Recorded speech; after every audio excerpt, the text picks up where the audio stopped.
So alright, hey guys, what's up everybody? My name is Aryan and you are watching your own channel. आज की video भाई इतनी ज़्यादा important होने वाली है ना कि अगर आपने उसको पूरा ध्यान से पूरा ढंग से नहीं सुना या नहीं देखा तो आपका एडमिशन भी कैंसिल हो सकता है।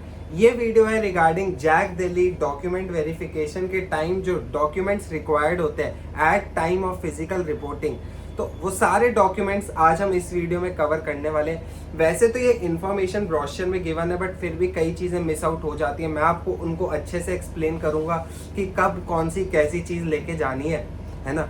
फिर भी अगर कोई दिक्कत आए ना तो डिस्क्रिप्शन में मेरा इंस्टा हैंडल है, वहाँ जाके पूछ सकते हो। कमेंट सेक्शन में एनी टाइम पूछ सकते हो, मैं उसको टाइमली रिप्लाई भी करता हूँ। टेलीग्राम ग्रुप बनाया मैंने, उसका लिंक भी आपको डिस्क्रिप्शन में मिल जाएगा, उसको भी आप ज्वाइन कर लो।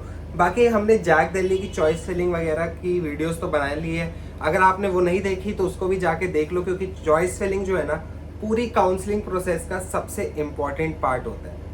ठीक है, तो चलिए अभी तो ये सब आप देख लेना, अभी हम डॉक्यूमेंट्स की बात करते हैं। बिना देरी के शुरू करते हैं अपने इस वीडियो को। तो गाइस बहुत सारे लोगों को तो ये डाउट आ रहा है कि एक्चुअल में हमें फिजिकल रिपोर्टिंग करनी कब है। देखो फिजिकल रिपोर्टिंग ना हमें तब करनी है जब मान लो हमारा फर्स्ट राउंड का रिजल्ट आया और अगर मेरे को कुछ अलॉट होता है तो मुझे अपने डॉक्यूमेंट सारे रेडी करने, जो अभी मैं आपको लिस्ट बताऊंगा। सीट एक्सेप्टेंस फी पे करनी है, उसकी भी रिसिप्ट रेडी करनी है और फिर डॉक्यूमेंट वेरिफिकेशन के लिए जाना है जिस कॉलेज में मेरे को एडमिशन मिला है। समझ रहे हो, जिस कॉलेज में मिला है, ये नहीं कि DTU में पहुंच जाओ। जिस कॉलेज में मान लो अगर आपको IGDTW में मिला है तो आपको वहां जाना है, ट्रिपल IT दिल्ली में मिला है तो आपको वहां जाना है, DSU में मिला है तो आपको वहां पे जाना है। ये नहीं कि आप DTU पहुंच गए। ओके, तो ये आपको पहला स्टेप है कि आपको ये करना है। और फिर दूसरा डाउट आता है कि मान लो मुझे कुछ मतलब मिला ही नहीं, राउंड 1 के रिजल्ट में कुछ आया और मेरे को कुछ सीट ही नहीं मिली, तो आपको फिर कहीं नहीं जाना। आपको फिर राउंड 2 में मिलेगा तो तब जाना है, राउंड 3 में मिलेगा तब जाना है। और एक चीज और, अगर आपको एक बार अलॉटमेंट मिल गई और राउंड 2 में आपका अपग्रेडेशन हो गया, मान लो मेरे को NSUT मिला था राउंड 1 में, राउंड 2 में मेरे को DTU मिल गया, तो आपको दोबारा नहीं जाना। आप एक बार वेरिफिकेशन करवा के आ गए, आपको दोबारा नहीं जाना। फिर आपको फाइनल अलॉटमेंट जब होगी आपको तभी जाना पड़ेगा। अभी आपको बस एक ही बार जाना है जहाँ पे आपको फर्स्ट टाइम अलॉटमेंट होती है। ये चीज़ क्लियर है। तो चलो अब चलते हैं डॉक्यूमेंट्स की तरफ।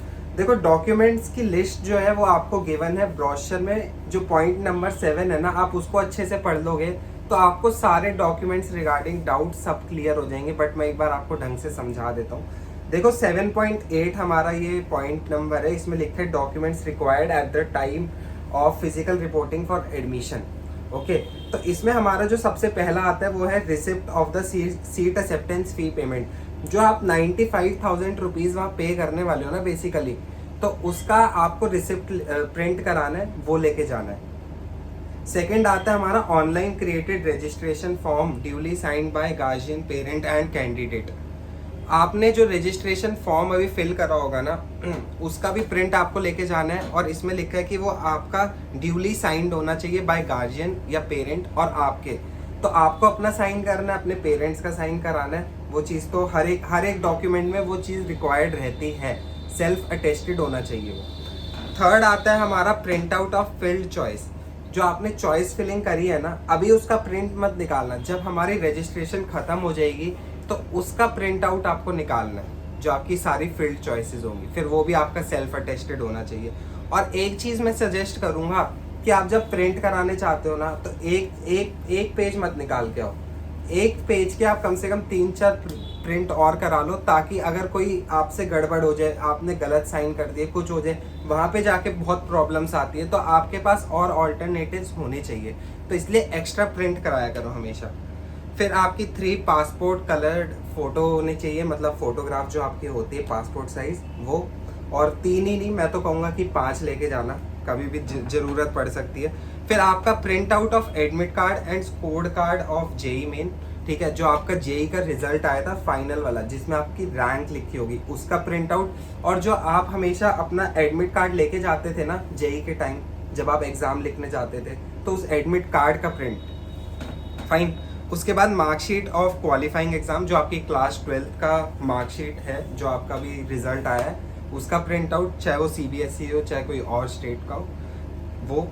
फिर आपका है डेट ऑफ बर्थ सर्टिफिकेट, उसमें आपको अपना 10th का सर्टिफिकेट प्रिंट करा के लेके जाना है। ओरिजिनल भी रख लेना। एक देखो, 2 सेपरेट फोल्डर बना लो, एक में सारे आपके ओरिजिनल डॉक्यूमेंट्स होने चाहिए, एक में सारे आपके प्रिंटेड होने चाहिए। या आप एक चीज़ और कर सकते हो, आप एक ही फोल्डर बनाओ, उसी में एक आपने जैसे मान लो ओरिजिनल लगाया, उसी के साथ आपने 2-3 प्रिंट्स लगा दिए, ऐसा कर लो। बट आई वुड सजेस्ट आप सेपरेट रखो ओरिजिनल वाला और संभाल के रखो उसको। उसके बाद आता है हमारा bonus points documents if eligible. देखो ये चीज़ मैं अभी आपको अभी इसी वीडियो में आगे बताऊंगा कि आपको बोनस पॉइंट कैसे मिल सकता है, ठीक है।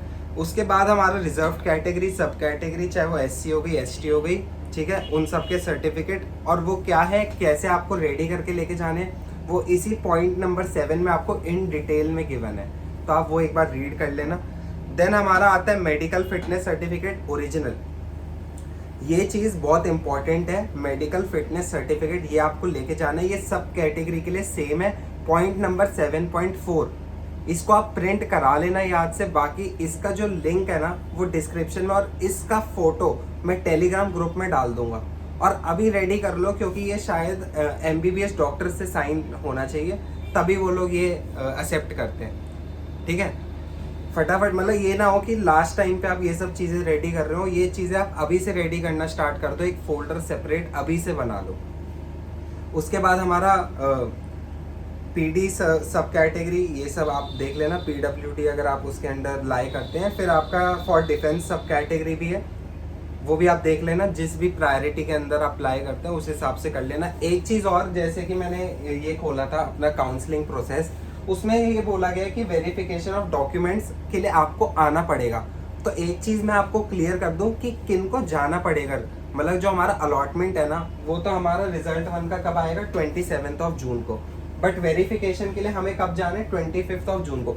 तो सबको नहीं जाना, इसमें किस किस को जाना है, जो हमारे CW कैटेगरी में, जो हमारे बोनस पॉइंट वाले IIIT दिल्ली के लिए, जो हमारे कश्मीरी माइग्रेंट्स हैं उनको जाना है। और एक चीज़ और, जो डिफेंस कोटा में है ना, उनको सिर्फ जो प्रायोरिटी 1 और प्रायोरिटी 2 में लाई करते हैं उनको जाना है। जो प्रायोरिटी 6, 7, 8 एंड 9 में जाते हैं उनको नहीं जाना। ये चीज़ आप ध्यान से पढ़ो। जब काउंसलिंग प्रोसेस का पूरा ये आया तो उसको ध्यान से पढ़ो। ऐसे नहीं आप सब लोग पहुंच जाओ, वहाँ जाओगे टाइम भी वेस्ट होगा, मनी भी वेस्ट होगी, तो इसलिए उन सब चीज़ की नीड नहीं है। तो डॉक्यूमेंट्स तो अभी आपको इतने ही रेडी करने हैं। और एक चीज़ और, कुछ होते हैं ना लाइक बहुत important documents, for example Aadhaar card, इन सब के भी ना आप प्रिंट निकाल के रखो। इनको भी आप साथ लेके जाओ, भले ही लिखे ना हो बट आपके पास वो रेडी रहना चाहिए, क्योंकि बहुत इंपॉर्टेंट होता है आधार कार्ड भी। फाइन। इसके बाद चलिए बोनस पॉइंट की तरफ चलते हैं। देखो बोनस पॉइंट मैं डिटेल में तो एक्सप्लेन कर नहीं रहा, आप इसको रीड आउट कर लेना। ये हमारा चैप्टर 8 में नेक्स्ट पेज ही है हमारा, पेज नंबर 89 एंड 90। एंड जो हमारा डॉक्यूमेंट वाला पेज नंबर था वो था 88, तो आप वो रीड कर लेना। 89 पे आते हैं हम, चैप्टर 8, जो कि eligibility criteria for bonus points at IIIT Delhi. आपकी पेज पे, आपका स्क्रीन पे पेज दिख रहा होगा। देखो इसमें सबसे पहला तो आता है आपका ओलंपियाड। ओलंपियाड में आपने नेशनल खेला हो, मतलब कौन सा, national olympiad in mathematics, physics, chemistry, biology, astronomy. तो आप देख लेना अगर आप इन कैटेगरीज के अंदर लाई कर रहे हैं। फिर आपका ये पढ़ लेना एक बार आप अच्छे से ना, मतलब आप उसके अंदर लाई ढंग से कर भी रहे हैं नहीं कर रहे, वो चीज़ आपको देखनी पड़ेगी। देन प्रोकॉन जूनियर प्रोग्रामिंग कंटेस्ट, आपका नेशनल टैलेंट सर्च स्कॉलरशिप, आपका KVPY, आपका इंस्पायर प्रोग्राम ऑफ DST, आप किसी स्पोर्ट्स से हैं, आप चेस खेला, आपने किसी कल्चरल एक्टिविटी में पार्टिसिपेट करा कहीं हाई लेवल पे, तो आप देख लेना कि आप उस कैटेगरी में लाई कर रहे हैं तो आप एलिजिबल है। नहीं कर रहे, आपने लो लेवल पे खेला है तो आप नहीं होंगे। बस इसमें इतना ही है। बाकी अगर फिर भी कोई डाउट आता है, डिस्क्रिप्शन में इंस्टा हैंडल है, वहाँ जाके पूछ लेना। आपका कमेंट तो हमेशा खुला ही है, वहाँ तो मैं टाइमली रिप्लाई भी करता हूँ, वहाँ पूछ लेना। टेलीग्राम ग्रुप सबसे इम्पॉर्टेंट चीज़, जहाँ पे मैं आपको सारे डॉक्यूमेंट्स प्रोवाइड वगैरह करता रहता हूँ, तो आप वो भी जाके ज्वाइन कर लो। वहाँ पे सब बच्चे आपस में डिस्कस करते रहते हैं, तो कोई दिक्कत नहीं है, फ्रेंडली माहौल है बस। तो चलिए वीडियो को यहीं पे एंड करते हैं। चैनल को सब्सक्राइब कर लो ताकि ऐसे अपडेट्स आपके लिए आते रहे। तो वीडियो को यहीं पे एंड करते हैं, मिलते हैं अब अगली वीडियो में। Till then bye.